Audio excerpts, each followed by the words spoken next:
Yo, what is going on, guys? It's your boy One Take 50. Welcome back to the channel. If you're new here, please hit that subscribe button down below and drop a like on this video.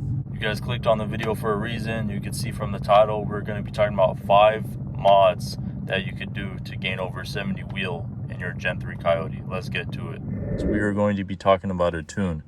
Now, these Gen 3 Coyotes handle really good on just a flex fuel tune or a straight cleaner blend of a E85 full tune.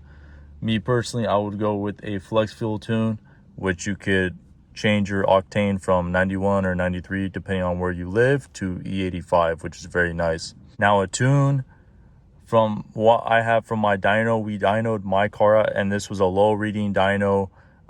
They call this the heartbreak dyno. They dynoed my car bone stock at 380 to the wheels. That bone stock, no tune, anything. Then they flashed with the 91 tune.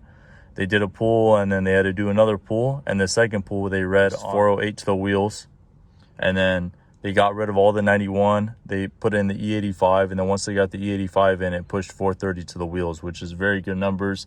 And this is a low reading dyno. Temperature outside has nothing to do with none of that. I mean, because if you guys saw from my previous videos, the car was in a garage dynoed, and they had what they call it's like a fan that they have a name for it, but they had that running on it. So because these cars do get super hot as well, so they had that running on the engine as well. And let alone just on the E85 tune, I made about 50 to the wheels, which is crazy.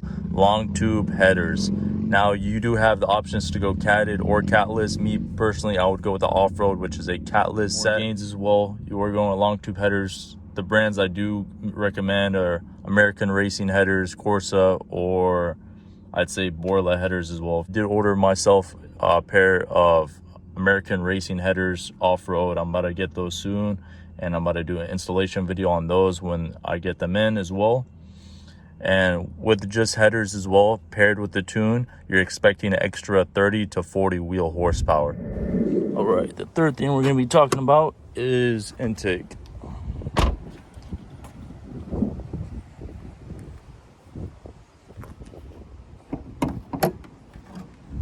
If you do plan on going full bolt-on, you will need to replace this intake. On these Gen 3s, I've heard they do run a little cooler, or they are also very good if you want to keep it stock. But me personally, if I'm trying to get the most power out of my NA50, I'm definitely going to be going with the aftermarket intake. And that aftermarket intake we are going to be going with is going to be a JLT intake. A lot of Mustang owners have used the JLT. They have put up good numbers as well. And with the intake, you're looking at anywhere from 15 to 20 wheel. So right there, that's about 120 wheel, guys, or 110 wheel, just from intake, headers, and your flex fuel tune. A lot of Gen 3 owners stay with the stock intake. They don't replace it. They keep the stock intake, and sometimes they'll go with the JLT, sometimes I won't. Me personally, I'm going to go with the JLT. Just because, like I said, I want to push as much power as I can NA in my 5.0. The fourth thing we are going to be talking about is a exhaust system.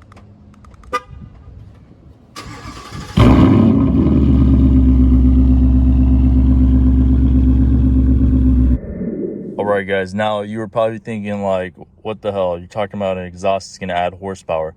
Technically, it kind of does, because it is less air restriction as well. There is more cold air flowing through instead of having that big. If you are familiar with the 5.0s, the stock 5.0s, under the car you do have that big suitcase resonator, and then you do have the big mufflers as well. And for me, I did get my car paired with a X pipe and a axle back as well. So I'm not saying you'd make crazy horsepower, but definitely I'd say you make about 5 to 10-ish wheel horsepower, going with restriction as well. And the last thing we are going to be talking about, guys, is going to be E85. Now, I know I mentioned that on the first one with the tune, but E85 is going to be your key ingredient, because in these NA cars, these NA50s, you are able to run full 85 as well. It runs very good. These are one of the cars that are known to be on full 85 at all times, or known to get tuned on the 85, just because how good they respond with the system. So you have your tune, you have your headers, you have your intake, you have your exhaust, and you have E85 as well. Now you could run the whole setup on 91, but I prefer, if you want to get max power out of your NA, I would say go with E85, full E85. That is the way to go with these cars. But all right, guys, without further ado, that is going to be the end of this video. Hope you guys enjoyed it. Please leave a like, subscribe, drop a comment, and I'll see you guys until next time.